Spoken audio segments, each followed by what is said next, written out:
It is called the Benadryl Challenge. The trend encourages people to take as much of the over-the-counter drug as possible. A local teen is dead after overdosing on an over-the-counter medication. This Enid dad told us his daughter had taken part in the Benadryl Challenge. It's the deadly viral trend back in the headlines and may be claiming young lives. Molly Miller was just 11 years old when she died in May. We miss her, and there's no words to explain the hurt and the pain. Her father, Mason, found Molly unresponsive in her bedroom the morning after a sleepover. I heard my son yell, "Dad, it's Molly," and so I knew then to run straight to her room, and we walked in, and that's when I seen her in her room. My son tried to give her CPR. Miller says he found evidence of crushed Benadryl in Molly's room. Based on later conversations with her friends and looking through her online accounts, he believes Molly died trying the so-called Benadryl Challenge. People are being challenged to take a very, very large amount of Benadryl all at once. And the reason they're doing this is because they are chasing some type of hallucination. Something he says the preteen heard about from classmates and on social media. So you need to make sure that there's one other kid that can be helped through what we went through, or one other family that don't have to go through what we went through and have to go through what Molly went through that night. And that's what we're on mission to do. The makers of Benadryl say on their website, the challenge is a dangerous trend and should be stopped immediately.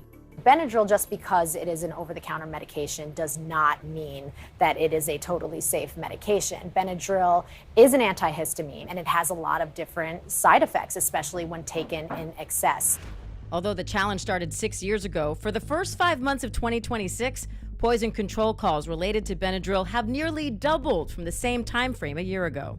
What sticks out to you most about these cases? What sticks out to me most is that it doesn't have to be this dangerous, that these harms are not inherent to social media. They result from deliberate design decisions that these companies have taken to make platforms that are addictive, to make platforms that keep kids online on all hours of the day and night, and to repeatedly turn down opportunities to make them safer. Miller's just the latest parent grieving a child seemingly swept up in what critics say are dangerous social media trends.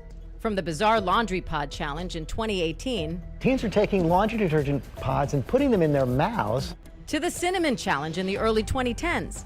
The challenge involves swallowing a spoonful of ground cinnamon in 60 seconds without water. And the blackout challenge or choking game, which predates social media, then spread to YouTube and frequently resurfaces on apps popular with young users. A Wisconsin family speaking out about losing their 9-year-old after they say she participated in the so-called blackout challenge. He had tried a viral social media trend called the choking game that the YouTube algorithm, again, had fed to him unsolicited.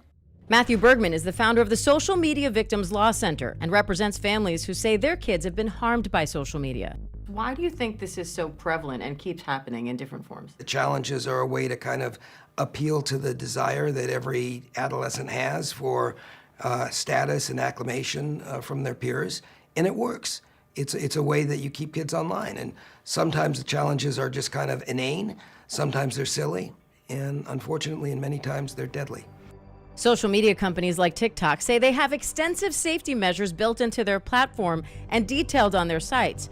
TikTok also notes their content level system is designed to prevent certain content with mature or complex themes from reaching younger audiences. It's Ali Law, TikTok's Director of Public Policy, underscoring their safety measures on CNBC. Our family pairing, which is our parental control tools, it is available with a huge number of presets. You can limit time, you can block keyword searches, you can see what interactions people are having. TikTok also sets an age minimum. Kids using the app are supposed to be older than 13. People say TikTok has restrictions. Well, they don't have no restrictions, really. There's ways around, easy ways around that. You put in a birth date and name, as long as that birth date and that name matches and you ain't underage, you have an account. It's that easy for them to stop this.